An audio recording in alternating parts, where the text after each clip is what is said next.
Hey everyone, welcome to today's webinar, Getting More Out of Your Rebates with a Reset Strategy. Before we dive into today's content, I'd just like to mention a couple of housekeeping items. First, please submit your questions at any time using the Q&A box on the right side of your screen here on the side panel. We'll try to address all of the questions at the end of the presentation, so please don't be shy. And secondly, please note this webinar is being recorded and we will share the recording out with the email that you registered with. So please feel free to share this with your colleagues. Today, you'll be hearing from Mark Gilham, VP at Enable and Evangelist, and we'll also be joined by our guest speaker today, DeAnn Hammer, Global Pricing Operations Director at 3M. And now I'll go ahead and transition it over to our speakers. Take it away, folks. Thank you, Tree. Welcome, DeAnn. Hey, thanks, Mark. Thanks for having me. Yeah, so we're here to talk a little bit about rebates, a little bit about pricing.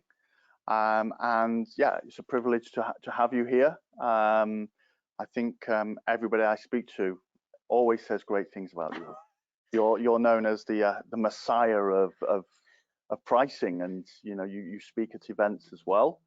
I do. And as a lucky pricer, you now deal with rebates. I do. I'm now managing that whole waterfall from pricing, setting, all the way back to the rebates coming in at the end. Lucky you. Lucky me. And we met at an event last summer, a pricing event. Very fortunate that Enable, who we look after rebates, we sponsor a pricing event. I turn up not knowing, having never met you, not knowing what you're going to talk about. Right. And the first slide comes up, 2 words, rebate remorse. And yes. I thought, this person gets it. And so tell me a little bit about why you chose that subject. So at the time, I had been in the pricing sphere for, probably close to 8 years, and working on that whole price setting, price operations piece. And my company had recently said, hey, we want you to take now this rebate piece of the price waterfall ending.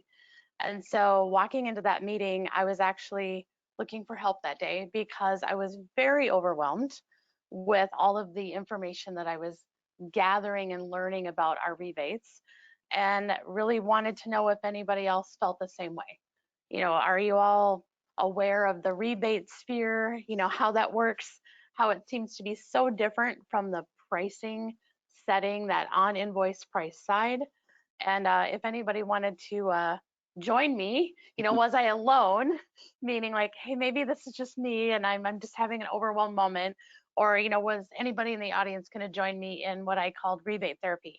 So and I remember you in a room full of pricing professionals, your first question, who here has to deal with rebates?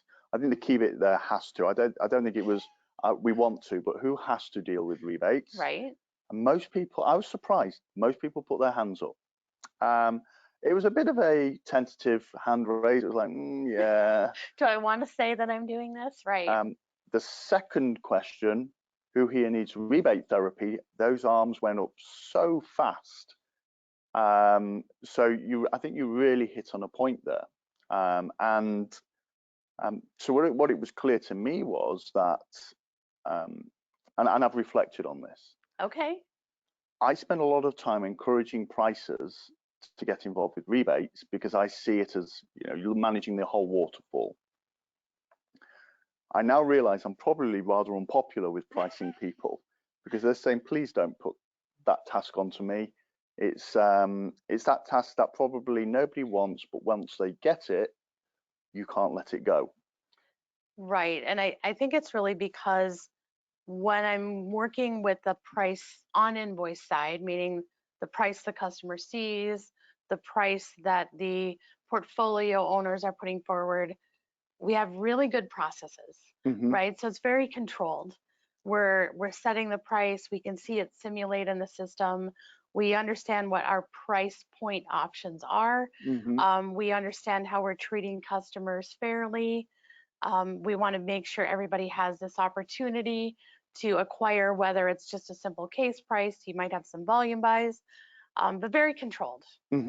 When you start to get into the rebate space, it turns into more of a negotiation, free flowing conversations between your customers, whether it's channel or end user.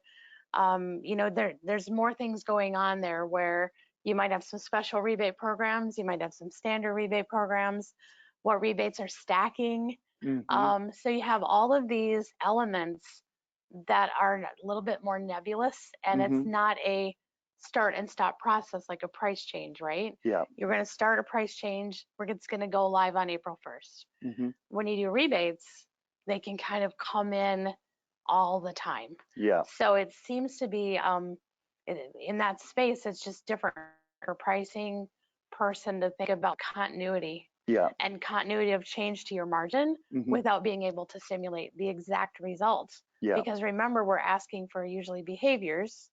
Are they going to do it? Are they not going to do it? Yeah. So I can't always model what really is going to happen. Yeah, and I think what you've highlighted there, you look at the world of pricing, and it should be very structured, very organized. It's it's a very data-driven piece, but also taking into account customer behavior, all of these things as well. Rebates, I see as more of a field, to your point, of negotiation. So they've kind of organically evolved. Yes. With probably less control. There's a lot of history there, right? Yeah. So there's kind of a saying in the B2B world of once you give a rebate, it's really hard to take it away. Yeah. And even if you try to move a rebate from box number 1 to box number 2, that change is also uncomfortable.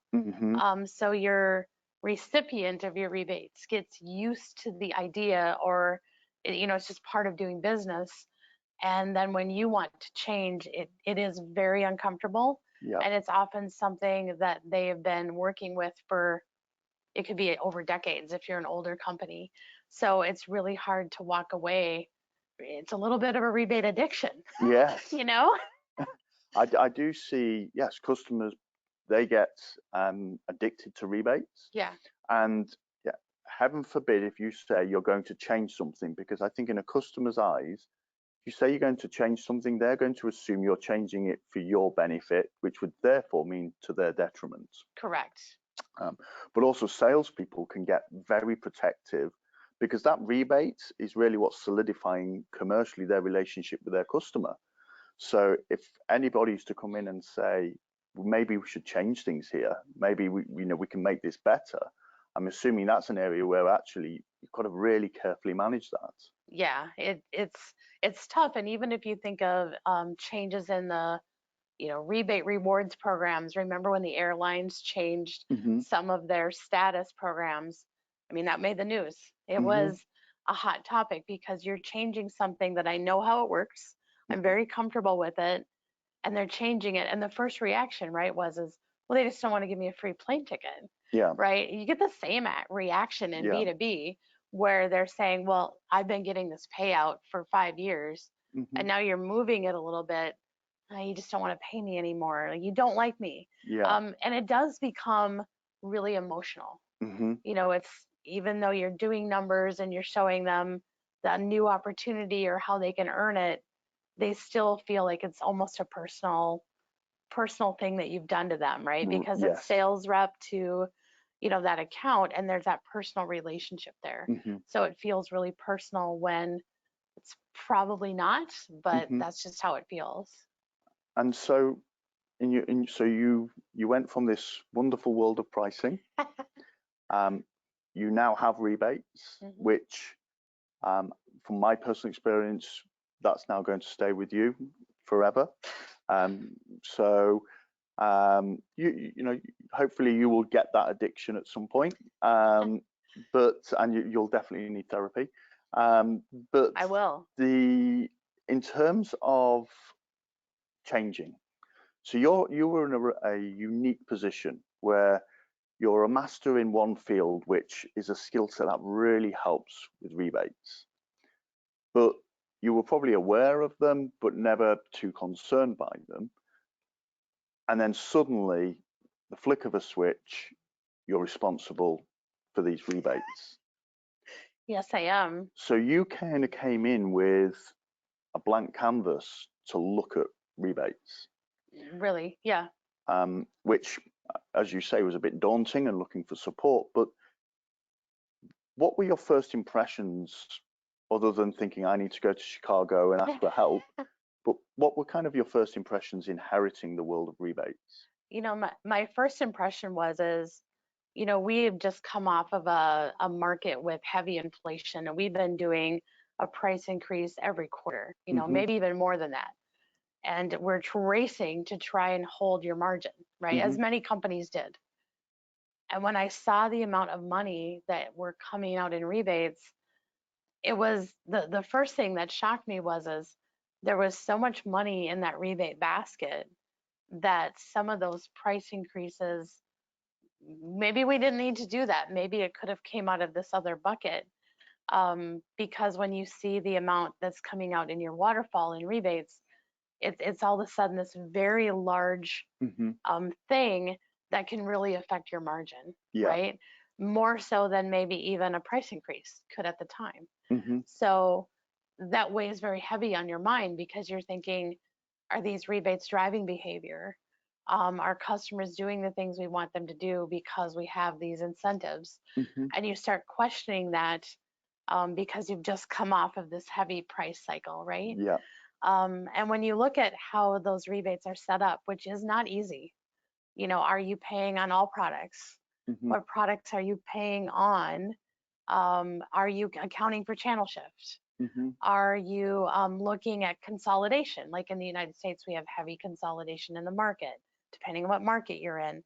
If your rebate program is set up that you're not accounting for some of these external factors, you could simply be paying more because of some external factor that's coming in and hitting that particular rebate setup. It's really hard to know, you know, at the beginning of the year when you make that offer to a customer, what's going to happen throughout the year. So those things affect your payout, and modeling that can be a little difficult at times. So pricing, again, we have really good modeling on that front end. The back end rebate piece, the reason why it was really affecting me was learning what are we paying for? What are we not paying for? What's in, what's out? This company just bought that company. Do they now get a combined rebate? Oh no, because the rebate structure was different, right? You have a different segmentation of customers. Yeah. So maybe this rebate plan was 4%, this other customers was 5%. Now they merged. Are they all at 5%? What's in the written contract? Yeah. And then if I go present that to a customer, are they going to say, well, you just don't like me? I just bought them. Why can't they're part of my family now? It gets really difficult to manage all of those pieces and make sure you kind of know what's going to happen financially. And I think because rebates are a product of negotiation. Yes. People will negotiate on areas that they want to negotiate on, and typically stay quiet on the areas you're thinking, we don't want to affect the deal. Let's not talk about this. Right. So we'll agree this rebate, but maybe we won't talk about those bits. We'll leave them. And to the point, an acquisition. For me, a good rebate agreement will be very clear on what happens when you acquire a business. Correct. When it's not, you can have a rebate agreement that actually should be pulling two sides together, but creates friction because there's this uncertainty. And so I've seen good rebate agreements that are very clear on what happens in that event. And then other ones where you make the acquisition and then you go into another negotiation with your supplier as the merging party to say, hey, we want more rebate now. And to your point, when you look at that through the lens of the supplier or the manufacturer, they haven't actually got any extra business. They've just got two people who bought from them now, just buying from them as one person. And all of a sudden, you're potentially now going to have to pay out a lot more growth rebate, even though there is no growth. And even if you have a really good clause that says, hey, if you acquire somebody during this, those rebates are still separate, it still becomes really personal, and it doesn't mean that that's going to be where you end up. Yeah. Right. From a customer relationship standpoint, the customer relationship piece in rebates is way different than price. Yeah. So even if my rebate clause says, no, no thanks, we'll consolidate you next year, many times your company might decide, well, we're going to have to put those two people together, and then you have to know what the cost of that is. Yeah. And it can be a big cost, but if it's a big enough customer, maybe that's the right thing to do, right? Yeah. So again, in pricing, you're usually not negotiating a merger Mm-hmm. or things like that, but in rebates, you're definitely always negotiating, even Yeah. with good clauses. And to your point again, I recall our procurement team, the price would be the price, but even when you have a rebate agreement, that still can tend to get negotiated even throughout the year, because they're constantly going back and trying to get a little bit something extra. So that's where that evolution, and you see these rebate agreements kind of just with lots of little additions. Yes. Sometimes they're in the agreement, sometimes they're on an email, sometimes it's just verbal. And then what happens is the two businesses are constantly trying to just keep track of what's going on. And actually, is this delivering value for money? So on the topic of growth, growth rebates have been a really subjective area with all of the inflation we've had. Correct. In your experience, and have your customers been earning lots of growth rebates? During the inflationary period, there was growth rebates being paid, even though we were, the world's supply was difficult. Mm-hmm. Nobody was supplying very well. Mm-hmm. But with all of that price increase, even if we did make some adjustments, but you can't always cover, because if you keep going and going, that's the thing. Again, price, you change with a process. Mm-hmm. You might, again, hey, we're going to change quarterly. Maybe you go monthly. It's very planful. With rebates, you're not used to doing process controlled changes. Yes. So even though you might say, hey, customers, we're in a high inflation, you're getting 10% in price, we have to change your growth rebate. By the time you catch that, you might have already inserted another price increase, which is what you saw in the B2B channel everywhere. I don't know that anybody could ever change their rebate growth strategies fast enough to take out all the price that customers were getting. So even though as a manufacturer, your boxes going out the door are smaller, your growth rebate payout is getting higher. Yeah. And it was just a circumstance of, the unprecedented time Mm-hmm. in the world economy, but certainly something that kind of raises that question future forward. How am I going to do this if this happens again? Yeah. Right? Or how do I make a plan for it to save my company that margin that we're simply giving away because of our own desire to manage our margins? Again, pushing up on one end, but dropping out that back end. Yeah. It's not really that controlled. Yeah, and I can only imagine the challenge you have. So again, with pricing, you change your price and it kind of rolls out nicely, or should do. If you do implement a price increase, and then you have to retarget. For starters, you get the emotional aspect. Yes. Secondly, that customer now has almost a weighted buying profile. So maybe quarter one, they've spent X amount, which you would say a base of 1. Right. You've now given them a 10% price increase. So now you're saying, and then you're going to have 3 quarters at a base of 1.1. Right.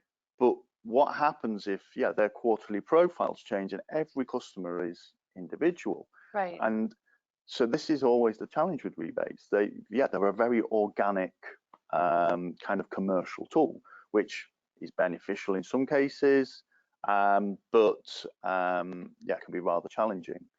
So in terms of your presentation, and kind of going back to that, what were some of the other key points you were raising in there? So I think what I was thinking about at that time was, number one, the data was really hard to see. Mm-hmm. But number two, what the recipient of the rebate was also struggling to kind of see how they could achieve. Mm-hmm. So imagine if you didn't know You know, how many more dollars do I need to get to get to the second tier of rebate or the third tier of rebate? Visibility is not really something they can do right now to self-serve in many cases, in many places. Yeah. So without that, thinking that the motivation is growth. But in order to figure out how I'm growing, I have to make a few phone calls. In today's world, that doesn't seem reasonable, right? Yeah. In a technology-driven world, like why can't I just see what I'm doing? So we're working on that, right? We're trying to put that together, but it's harder than it sounds. And maybe part of that piece that comes into that is you've got, you know, sold to parent companies, but they have legs, right? They might have subsidiaries. Is the rebate one? Is the rebate separate?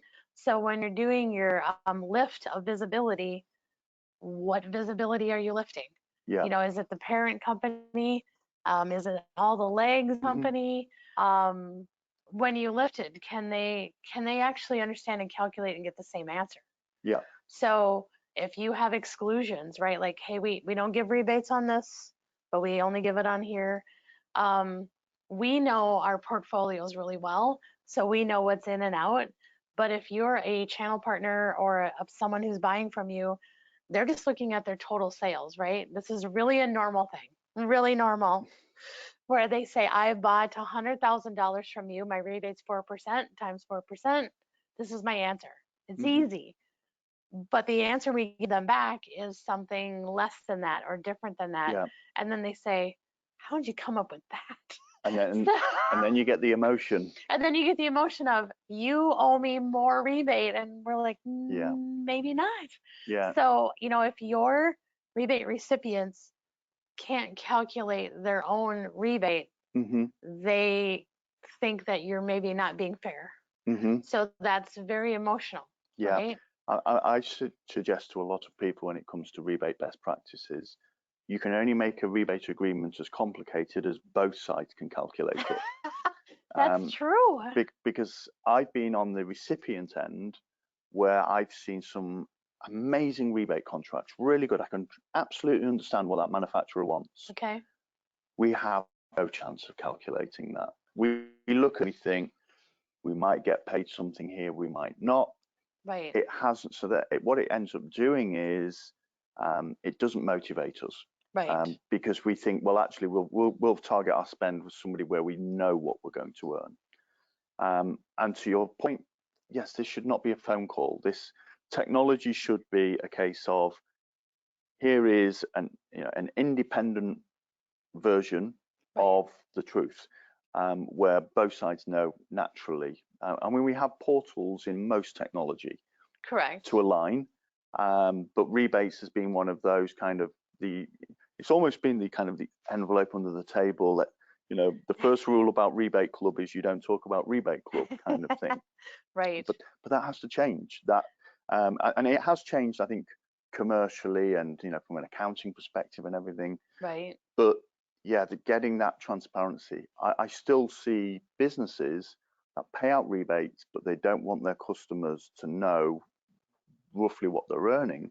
I'm thinking, well, that's probably then a bad rebate. You know, that if that rebate, if you don't want them to know what they're earning, then are you even driving a behavior, like whether that's growth, you know, mix, whatever that is, taking new products to market. These are all things that you should want to pay that rebate. You should be thinking, correct, I'm paying my rebate, that customer is doing exactly what I'm asking them to do. Correct. Yeah. And I think the other thing, like when you look at that history of rebates, especially around growth rebates, is if your company knows that you have a 3-tiered growth rebate, I can earn, you know, 3, 4, and 5%. If you're always accruing at 3, then you're not maybe motivating behavior. If you're always like, well, everybody's going to hit the bottom level. Yeah. Maybe that's because you know what your price increase is. Maybe you kind of know that's what the market growth rate is. But if you're really motivating them to pay attention to the rebate, you should see people getting paid out the tier 2 and tier 3 all the time because they're making a different choice.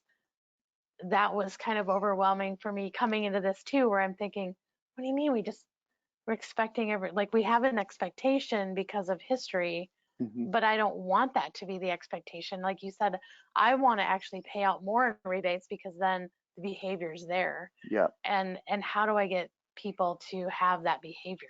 Yeah, and I think we've conditioned customers in a way that, yeah, there is just this expectation. Right.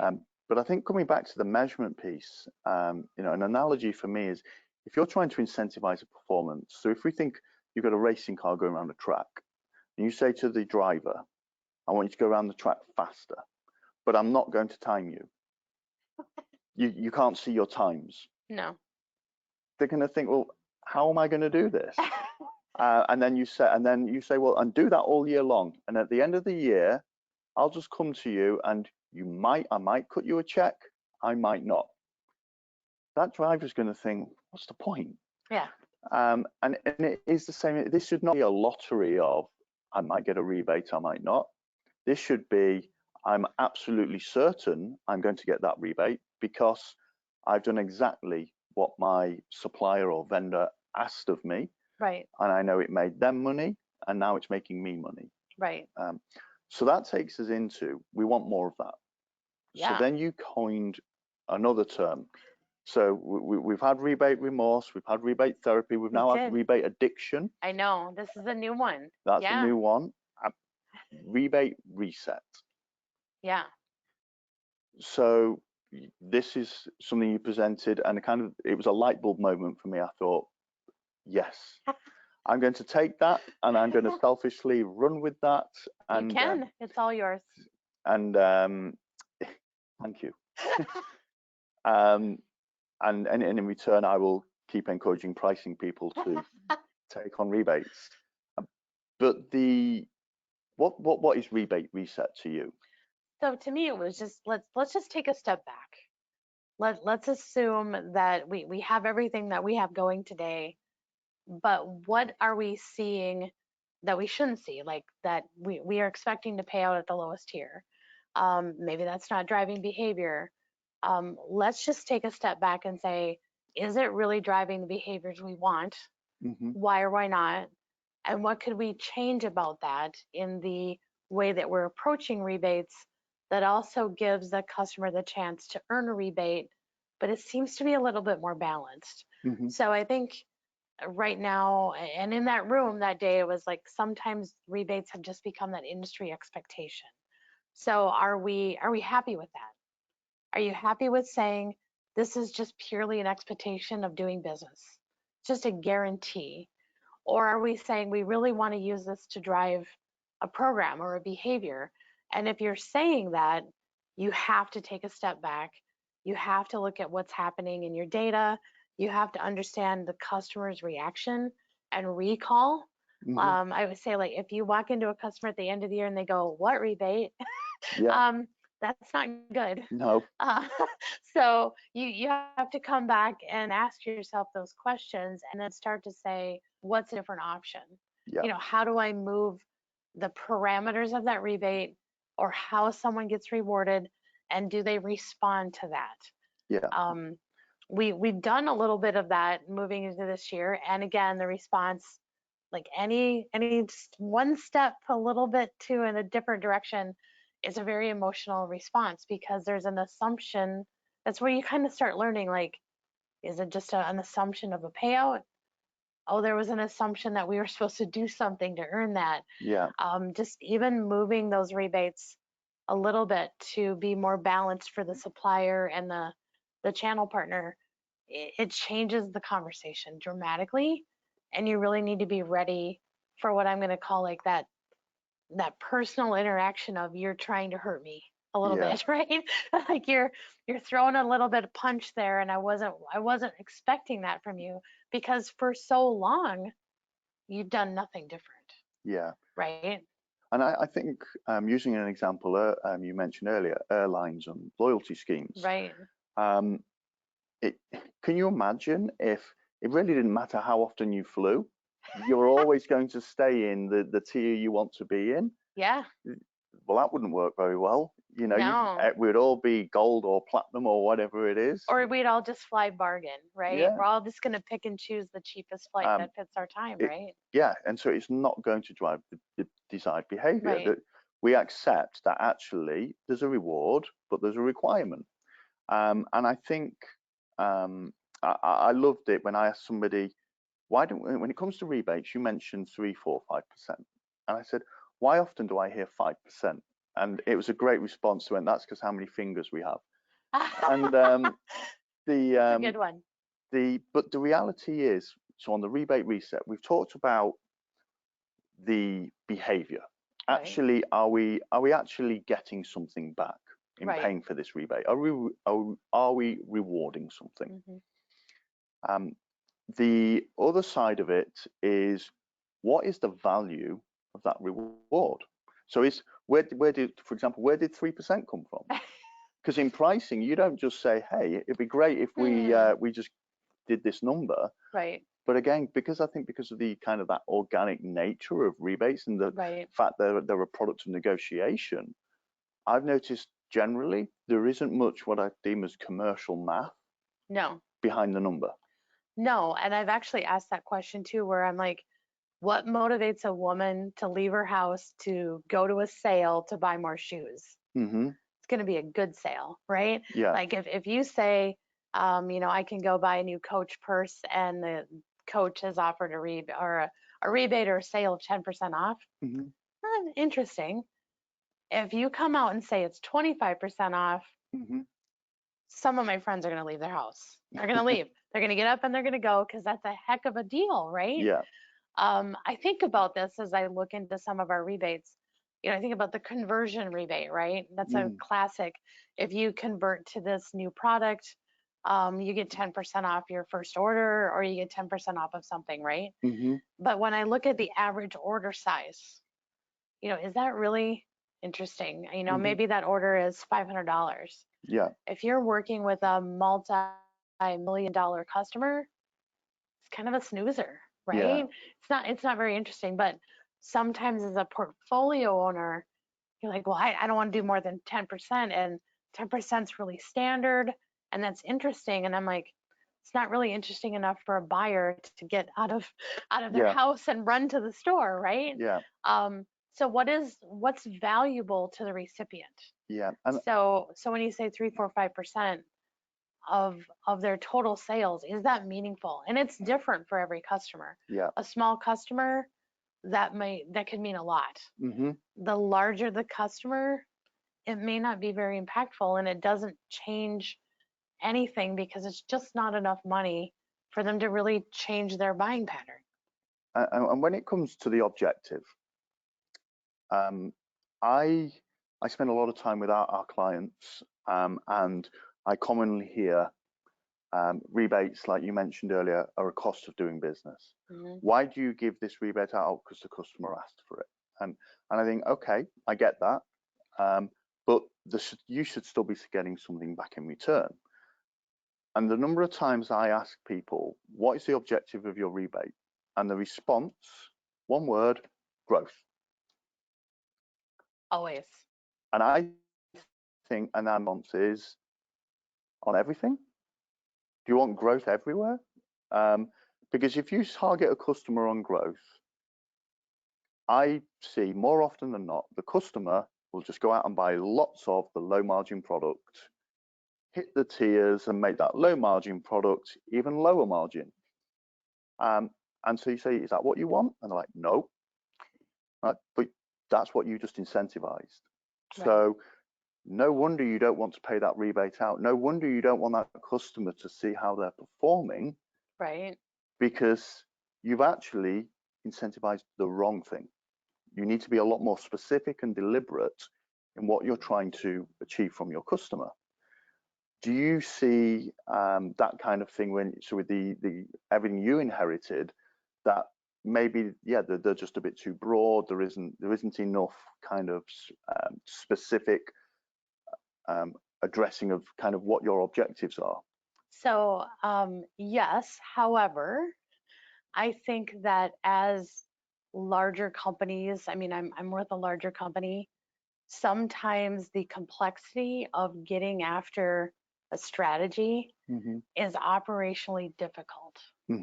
So if I want to set up and specify rebates around categories, right? I want you to sell portfolio 1, 2, and 3. That sounds great, but then I have to have the resources and the programming and the operations team to actually execute that. And I also think it's difficult for some of our customers to think about it that way too, because how do I put all of those things in this basket at my company, in my system, to know that that's what I'm going to get paid on? So it's kind of, as companies have gotten bigger in certain areas, it's also been easier to say, I'll pay you on everything. Yeah. And then if I add a category rebate on top of it, now I can't calculate it, DeAnn, because I'm just, I have 800 vendors. You're one of them. I can't keep everyone's program straight. Yeah. So yes, you can move into that strategy. It does sound smart, but then when you turn around again and look at your customer that might have 800 vendors, yeah, all of a sudden you've made it hard for them to kind of process, what was that program I was working with DeAnn on again? Yeah. So there's puts and takes, and I don't know that there's a very simple answer around that. So yeah, I mean, for me, maybe I'm slightly biased coming from rebate management software, where we say, well, you use the software and it'll make it easier for you. But I've managed rebates before I had the software, and I would agree, if you don't have the technological capabilities, you can only go as complicated as the technology allows. Some of the rebates that I used to receive, I used to see some very clever ones. I mean, one for me was, like you say, you've got what I class as the overarching rebate, which is normally a smaller percentage.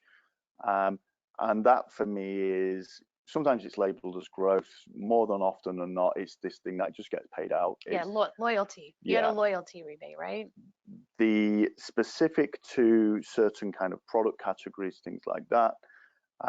It's not too bad if it's clear on the categories. So you just know that if you're buying from a business and they've got 3 different categories, so it could be doors, windows, and something else, and you're like, okay, I get that.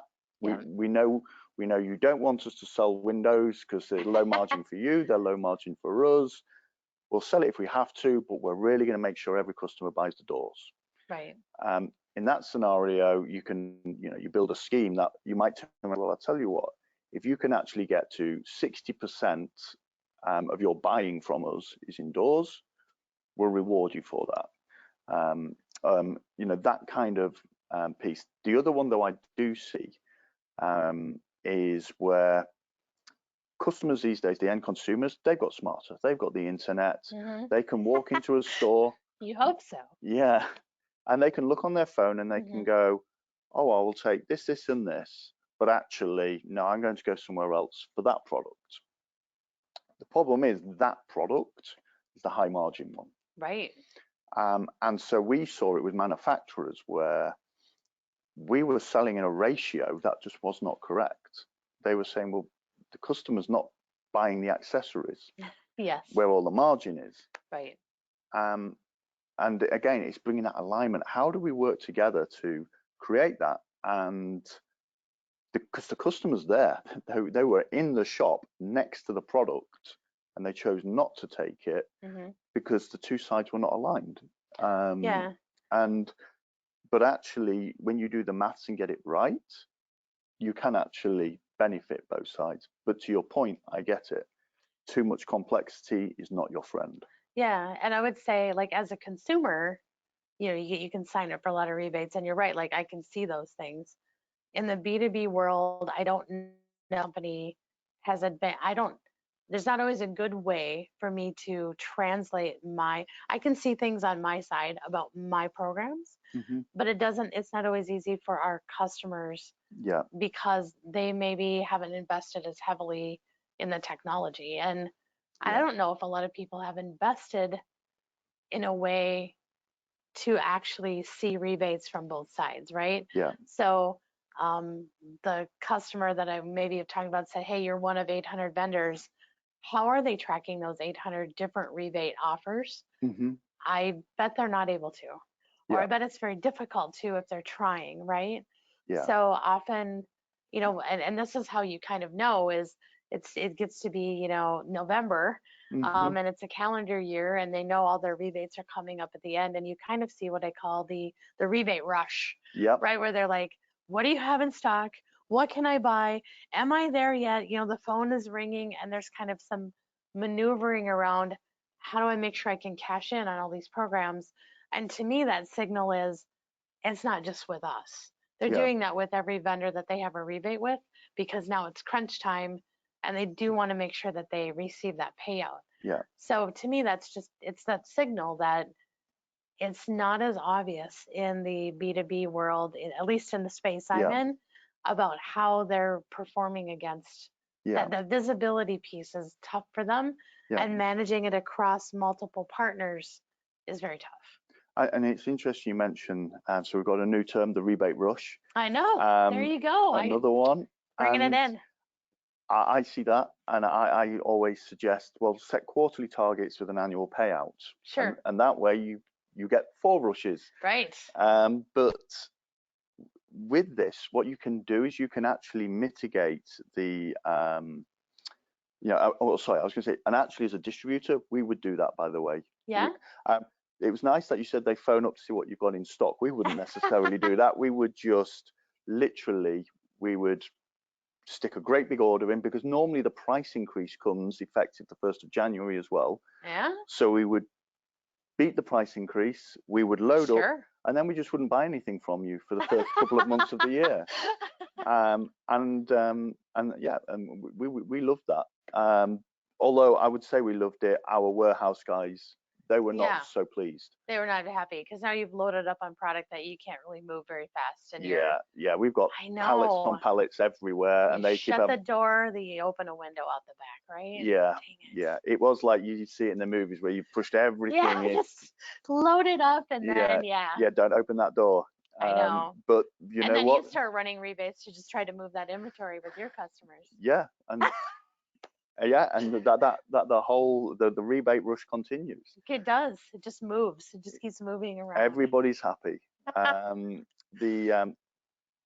I've completely lost it now with that. No, it's okay, but you know, this is what happens, right? Where if you go out on the internet, like when should you buy furniture? When should you buy sheets, right? Like everyone knows, oh yeah, it's the President's Day sale. Like that's going to come in and I can save money on this type of category, right? I think that's a pricing rebate frenzy, right? Where you're like, I'm going to wait. Because I know this time of year, these things are going to go on sale. We've talked about that too with our thinking about our customers. If you've been doing a rebate that's very cyclical, they're going to wait for it. I'm not going to buy anything. I'm going to wait because pretty soon DeAnn's going to pop in with her President's Day sale rebate. I know it's coming. And then of course they kind of load up and then they don't buy again, and that really messes up your supply chain. But the other thing that that happens as well is because of our addiction to these rebates. We would load up in December. And earn that extra bit of rebate, which would get baked into our budget for the following year. So we'd have to do. We had no choice. The following year. But it gets worse because now we've got to, because the budget, and then it gets big. Now we've crammed that room full. Next year we have to find another room and fill that one as well.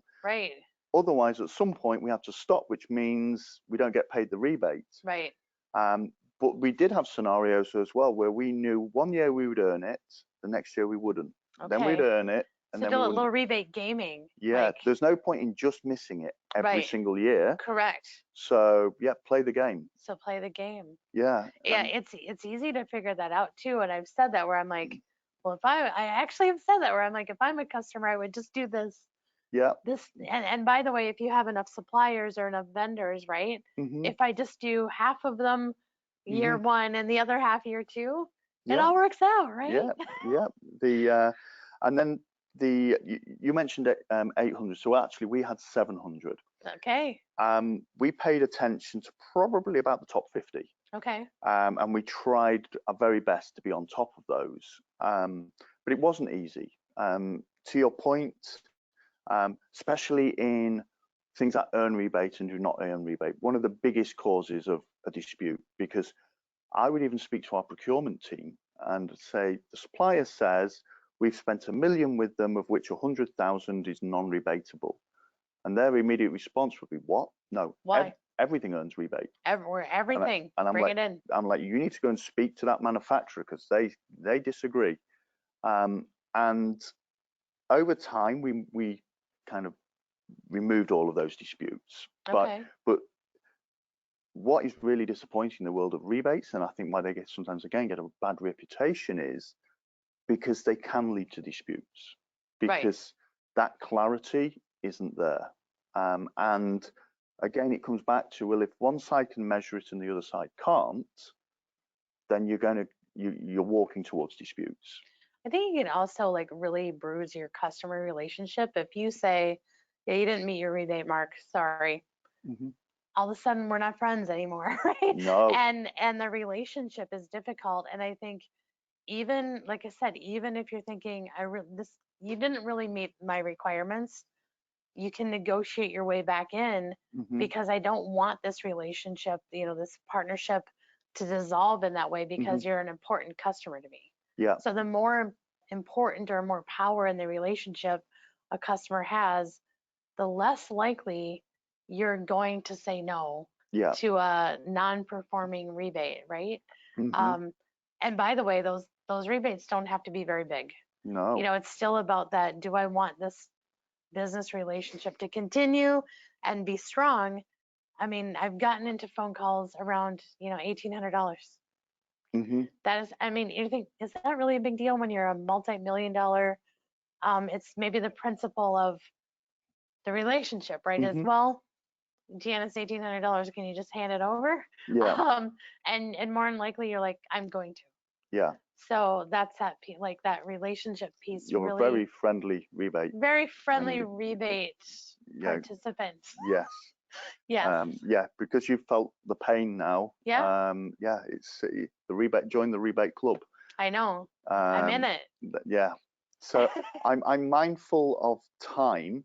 I'm assuming we need to take a couple of questions, probably from people who want to join either rebate therapy, the rebate club.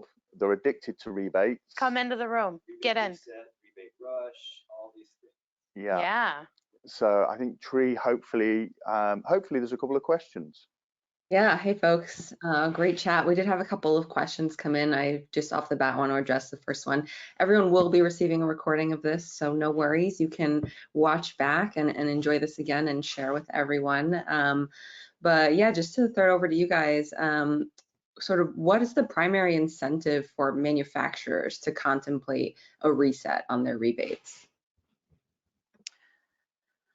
I mean, my opinion, I'm in the manufacturing industry. The contemplation for me is really around, margin, right? Are we giving away margin and not getting top line growth for that margin, or a different, do I want customers to move from product A to product B? It's really around looking about how much you're paying out in rebates, what's your margin expectation. Is this a place to change your margin equation because you've changed the way that the rebates are being put together so that you're expecting something different out of your customers that's going to affect your margin? That's what it is for me. And I think as well, from a manufacturer perspective, when you talk reset, we're not saying here this is about seismic shifts. This is right. Even though they probably will be nice, I think the reality is because the emotional side, even the smallest changes can make big differences. Yes, they do. And my advice is don't go for a seismic shift. It will be cataclysmic. So the smallest shift, right, will lead to a lot of discussion, but I think it's also can lead you to more projections around behavior. So small changes are what I recommend. Yes. Yes. Great, thank you. And another question that had came in was, what are some of the key reasons why companies would transition from a generic one-size-fits-all rebate program to the more layered strategic approach that you all were talking about? I think from my perspective, it comes back to what are your objectives again. And if the one size fits all is delivering against your objectives, then great. But if it's not, then I doubt your objectives are kind of this overarching one size fits all. So then it is, yes, it's trying to be a little bit more tactical with kind of the rebates you're offering. But as we've mentioned, it's only though this has to be in collaboration with the customer. And I also think as well, there's nothing wrong with articulating to the customer why you're structuring a rebate program the way you are. Again, this is, rebates should be, it's like a team sport. You're going to business together. And so if you say to the customer, I want to sell more doors because doors make me more money, and I am prepared to share some of that with you, let's do this together. That for me is what a good rebate strategy is about. But I don't know if you've got any thoughts on that. I was going to say, I liked what you said earlier, whereas you can do both, right? You said maybe you give the 1% for everything because you want them to be loyal, right? It's just a loyalty rebate, but then you're focusing on a growth or a much higher percentage on the doors because that's really what you want to start to sell. So where do you want to grow? You could put more money in that, but maybe you have to keep some kind of baseline rebate to just keep them loyal, and you don't have to maybe watch the sales leak out the bottom because you've taken something away. So yeah, I like that approach. Great. We've got one more question here, a couple minutes left to close on. Have you ever tried to reset a rebate structure but have faced challenges as your competitors may follow a more traditional or easier rebate method where the rebate is an expectation instead of a behavior driver? Yeah, I think that's what I'm experiencing right now. As I try to work with our business teams to look at, objectively at the information and the modeling and the data, that's one of the first things some of our partners in business will talk about is, why are you changing? Because we've been the old reliable, right? Like we've been very predictable. And then they compare me to other people where but they always say that they're able to make more margin with that my competitor, right? So I'm not exactly sure that their rebate programs are changing with the competitor. So I want to maybe make that differentiation. Because we're trying to change things, it's uncomfortable. I don't know that our competitors are offering a better rebate, but maybe that's still comfortable. Because I'm not hearing them say exactly like it's actually like they're making a ton more money, but I think I'm just making it very uncomfortable for partners right now with a reset. Now that could very well be the case, but I think what you said, Mark, was hey, I kind of paid attention to the top 50 rebate programs. Maybe that's what's driving that conversation too. So yeah, and from my experience, whether this is pricing, whether this is rebates, I don't maybe, but very rarely heard a customer or somebody from my own sales team say, hey Mark, did you know we're actually cheaper than the competition? Did you know we actually have better rebate schemes than the competition? Nope. Never. All you ever hear is, yeah, the other side. So without even realizing it, you'll become biased in thinking that your competitors are doing something maybe better than you are. But I think a more strategic rebate program, communicated in the right way to the customer, you're not doing this to the detriment of your customer. A good loyal customer who works with you, that rebate scheme is going to be far better than anything your competitors are offering. Yeah. Because you're not only just trying to reward them, you're driving their behavior as well, and it has to be collaborative. Yeah, you're right. I've never heard anybody say my rebates are the best. Perfect. Thanks so much, y'all. Well, that concludes the questions we had today. I just want to thank everyone for joining us, and a big thank you to Mark and DeAnn for the conversation today.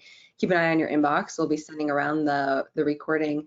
But in the meantime, we'd like to extend an invite to you all to join us for our conference coming up in May. I'll just share my screen here. We've got a QR code for you, and I'll hand it back to Mark. I believe he wanted to just close on this note. Sure. Thank you, Tree. So yes, we have our annual rebate conference. So it's one of a kind. We don't. We recognise rebates are a bit of a niche, or in America, I think you say niche. Yeah. Area where yeah, not really many people talk about them. Again, first rule of Rebate Club: you don't talk about Rebate Club. Well, we now have a rebate conference. It's going to be our 3rd year running. Keeps getting bigger and better. It's full of inspirational keynotes. We have people from pricing, people from industry, and really just trying to bring this out in the open. So to your point, you don't have to go to somewhere and say, hey, is anybody else having to deal with this? You can be in a room full of these people. I know we talked about it earlier, DeAnn. Hopefully you're going to be there. I don't know why you wouldn't try to be there. It sounds amazing, and if it's a club, I kind of want a little badge that says like Rebate Club. Are you gonna hand any of those out? Kale definitely has. So Kale's in the room. Kale definitely has Rebate Strategist community items, caps, badges. Nice. Perfect. But yeah, definitely try to be there. If badges are what it takes to get people to come to Boston to our event, we will have badges. You know, whatever it takes on that badge. Right. Maybe you can have different color ones depending on where you are in your rebate journey. Right. It could be like you know, am I beginner, immediate, advanced? Am I addicted? Am I going through a reset? Right. Yeah, absolutely. So yeah, hopefully we'll be able to see people there. It's the highlight of my calendar, because for 2 days solid, it is this kind of conversation we've just had, but not just with the keynotes. You've got all the networking, different people from different industries as well, because rebates have come in lots of different kind of colors and flavors. So I really look forward to it. So thank you everybody for tuning in, and thank you DeAnn for sharing so many things, and we look forward to hopefully seeing you soon.